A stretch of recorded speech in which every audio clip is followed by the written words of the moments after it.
जय साईनाथ मित्रांनो. तर आज आपल्याला घरात उरलेल्या शिळ्या वरण भातापासून रेसिपी कशी करायची ते आपल्याला बघायचं आहे. तर यासाठी जे आहे ते घरात उरलेला कुठलाही भात आपल्याला चालेल, फोडणीचा किंवा साधा, त्याचबरोबर वरण फोडणीचं किंवा साधं. तर आता आपण कृती बघूया. त्यासाठी आपण गॅसवरती कढई ठेवून घेतलेली आहे. त्यात आवश्यक तेवढं तेल जे आहे ते आपण टाकलेलं आहे. तेल गरम झाल्याच्या नंतर त्यामध्ये जिरे व मोहरी टाकून ती फुटू द्यावी.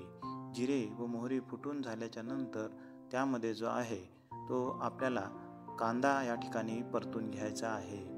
तर कांदा हा आपल्याला लालसर होईपर्यंत परतून घ्यायचा आहे. त्यानंतर त्यामध्ये शिमला मिरची आपल्याला घालायची आहे. शिमला मिरची ही ऑप्शनल आहे. तर शिमला मिरची टाकून घेतल्याच्या नंतर थोडंसं त्याला फ्राय करायचं आहे.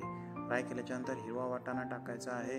तो ऑप्शनल आहे, असल्यास ठीक, नाही टाकला तरी चालेल. त्यानंतर हे सर्व मिश्रण फ्राय करून घ्यायचं आहे. त्यात थोडंसं आलं व लसूण आपल्याला टाकायचं आहे. त्याची आलं व लसूण याची पेस्टसुद्धा तुम्ही टाकू शकता किंवा तुकडे करून टाकू शकता, तुम्हाला ज्या पद्धतीप्रमाणे आवडते त्या पद्धतीप्रमाणे. त्यानंतर जे आहे ते हे सर्व फ्राय झाल्यावर टोमॅटो आपल्याला त्यात टाकायचा आहे, बारीक चिरलेला. टोमॅटो टाकल्याच्या नंतर जे आहे ते परत एकदा त्याला थोडंसं फ्राय करायचं आहे. आणि फ्राय केल्याच्या नंतर थोडं मीठ त्यामध्ये टाकायचं आहे. मीठ टाकल्याच्या नंतर जे आहे ते आपल्याला थोडंसं परत फ्राय करायचं आहे. त्यामुळे टमाटे जे आहे ते लवकर गळतात मीठ टाकल्यामुळे. त्यानंतर हळद, मिरची पावडर व घरगुती मसाला आपल्याला त्यामध्ये टाकून घ्यायचा आहे. घरगुती मसाला ही चालेल यासाठी, आणि म्हणजे कुठलाही मसाला आणण्यासाठी आपल्याला बाजारात जाण्याची आवश्यकता नाही आहे. तर हे सर्व मिश्रण जे आहे ते जळू नये म्हणून त्यामध्ये थोडंसं पाणी आपल्याला टाकायचं आहे. आणि पाणी टाकल्याच्या नंतर जे आहे ते परत हे सर्व आपल्याला ढवळून घ्यायचं आहे. आणि पाणी टाकल्याच्या नंतर जे आहे ते आपण हे जे ढवळून घेतल्याच्या नंतर त्यात थोडी कोथिंबीर टाकायची आहे. कोथिंबीर टाकल्याच्या नंतर शिळे किंवा उरलेले वरण जे आहे ते आपल्याला त्यामध्ये टाकायचं आहे. कुठलेही वरण चालेल, फोडणीचं असेल, साधं असेल, ते टाकल्याच्या नंतर थोडं फ्राय करून घेतल्याच्या नंतर परत त्यामध्ये थोडंसं पाणी आपल्याला ॲड करायचं आहे.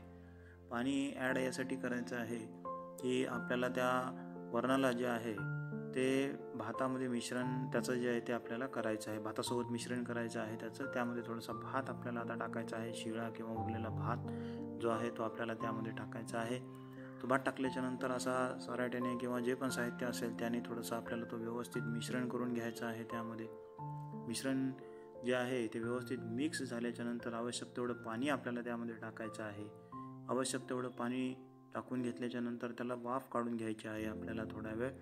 आणि वाफेमध्ये व्यवस्थित शिजतो. त्यानंतर वाफ काढून घेतल्याच्या नंतर ते अशा प्रकारे जे आहे ते आपला वरण भाताचं मिश्रण जे आहे ते तयार झालं आहे. त्यावर टाकण्यासाठी आता आपण तडका तयार करू.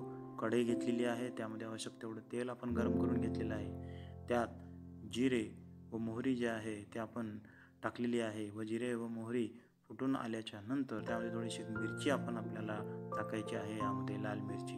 त्यानंतर हे सर्व मिश्रण गरम झाल्याच्या नंतर आपण तयार केलेल्या वरण भाताच्या मिश्रणावर हे जे तडका आहे ते आपल्याला टाकायचं आहे. हा तडका टाकून घेतल्याच्या नंतर थोडीशी कोथिंबीर जे आहे आपल्याला कोथिंबीर परत त्यावरती टाकायची आहे. आणि हे कोथिंबीर टाकून घेतल्याच्या नंतर जे आहे ते अशा प्रकारे आपली शिळ्या वरण भातापासूनची रेसिपी तयार झालेला आहे. याला आपण दाल खिचडीसुद्धा म्हणू शकता किंवा फोडणीचा वरण भातसुद्धा म्हणू शकता.